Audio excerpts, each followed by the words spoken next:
So today is Mother's Day, and I'd like to talk about Theotokos Day. This is a time when Christians around the world are thinking about and celebrating the most famous, revered mother of all time. So I found this 2015 online blog I came upon, and it's called Orthodox Christian Parenting. It opens with an author's note that reads in part, as we approach Mother's Day, I was thinking about this blog and wondering what we could post that would be helpful to the mothers, and for that matter, to all women who care for children. Again and again, I thought of the Theotokos and her example to us. Now, the article goes on to talk about the ways in which we can aspire to be like this Theotokos.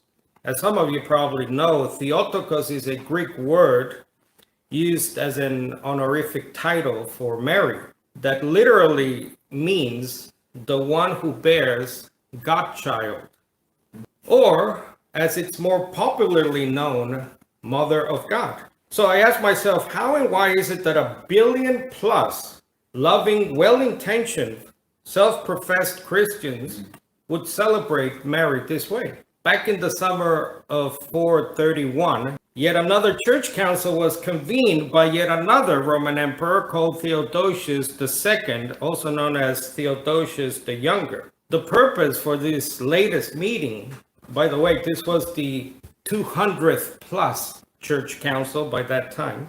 So the purpose was twofold: to declare the primacy of the so-called Nicene Chalcedonian Creed of 381 AD, and to condemn the teachings of a bishop of Constantinople called Nestorius, who had rejected the Theotokos title for Mary. The Mother of God belief relied heavily on the so-called hypostatic union, also known as the double nature of Christ. The belief, the teaching that Jesus was both God and man, or the God-man. And this would be codified as, quote, orthodoxy a couple of decades later at Chalcedon in 451 AD. But the idea of Mary literally giving birth to God had been around for centuries.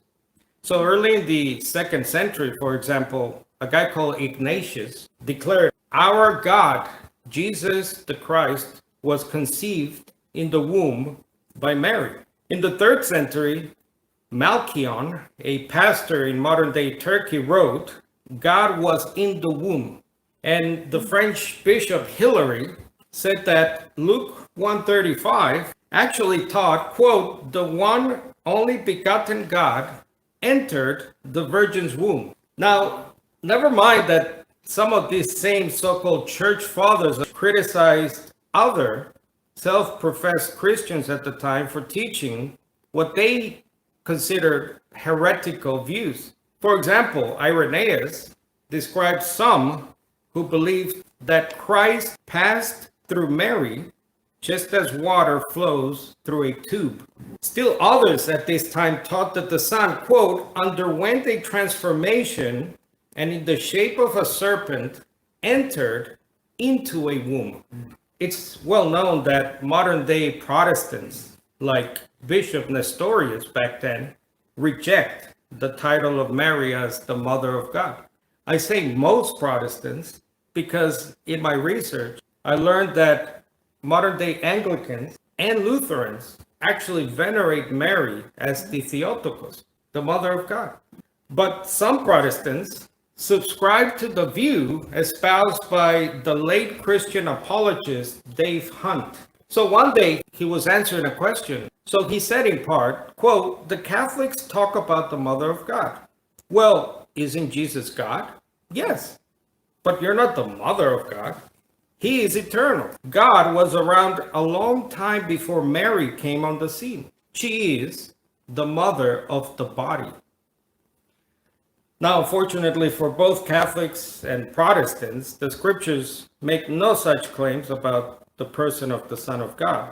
There's simply no biblical text that describes Jesus as the God-man, let alone Mary birthing a God child. Just like there's no biblical text that says the Son is the eternal God. As a matter of fact, you'll find if you read the New Testament that it actually says exactly the opposite. The Gospel of Matthew opens with the famous words, "This is an account of the origin or the genesis of Jesus, the Messiah." Both Matthew and Luke show the procreation of the Son in the womb of Mary. For example, in Matthew 1:20, the angel says to Joseph in a dream that the child that has been begotten, procreated in Mary, is from God. In Luke 1:35, for that reason, he who shall be begotten, again, procreated, shall be holy and will be called the Son of God. The same was taught later by the apostles. Paul in Romans 1:3, concerning his Son, he came into being from the seed of David according to the flesh. Galatians 4:4, but when the fullness of the time was come, God sent his Son, made of a woman, made under the law. Behind both of these verses, you will find an interesting Greek word, ginome, coming into existence. So the Son came into existence in Mary, not outside or through Mary. The Apostle John adds that the one who was begotten, again, that's the procreated word by God, keeps the Christian safe. And that's in 1 John 5:18. As a matter of fact, John's repeated the only begotten Son phrase by definition shows that the Son is not eternal. In John 5:26, the Father is said to have allowed his only begotten Son to have life. This explains why the Son says, I live because of the Father in John 6:57. So if the Son was truly procreated and born, that means he also died. So we have John, the famous John 3:16. God gave his only begotten Son. Paul uses the same expression in Galatians 2:20 when he says the Son gave himself for me. If that isn't clear enough, Paul says in Romans 5:10, we were reconciled to God by the death of his Son. So for any Catholic or Protestant who may be watching this video, ask yourself or your priest or your pastor, how can you have a double origin, as Ignatius and Irenaeus taught? How can you be both begotten and unbegotten at the same time? In other words, eternal yet not eternal. And that was taught again by Ignatius. Or what does it mean to be eternally generated?